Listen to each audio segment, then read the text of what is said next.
హ్యాపీగా నేను నా చిడతల్లి కైట్స్ ఎగరేద్దాం అనుకున్నా, కానీ దానికంటే ముందు ఏమైందంటే చూడండి చూడండి ఇదిగో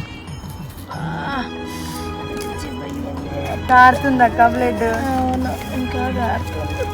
గోరు మొత్తం పైనకి వచ్చేసింది, అది కూడా డాన్స్ చేస్తున్న టైంలోనే నా చెప్పుకి ఆ కాలు గుద్దుకొని గోరంతా పైనకి వచ్చేసి బ్లడ్ బ్లడ్ అయిపోయింది అనుకోండి. ఇంకెట్లాగో వచ్చినాం కదా వీడియోస్ చేయాలి కాబట్టి చేస్తున్నాం. నాకేమో ఈ కైట్ లో దారం గుచ్చడం ఇవన్నీ రాదు. మొత్తం అంతా అంజియే చూసుకుంటుండు. స్టూడియో బాగుంది కదా, ఇది హైదరాబాద్ ఫిలిం స్టూడియో, కోయడ దగ్గరలోనే ఉంది. ఆర్టిఫిషియల్ బావి కూడా ఉంది. చిడతలికి మా పిన్నికి ఎటు పోతలేదు, ఈ పని చేస్తారు. ఇక్కడ నాకే దెబ్బ తగిలిందని బాధపడుతుంటే నా చిడతలి కూడా మెట్ల మీద నుంచి పడిపోయింది.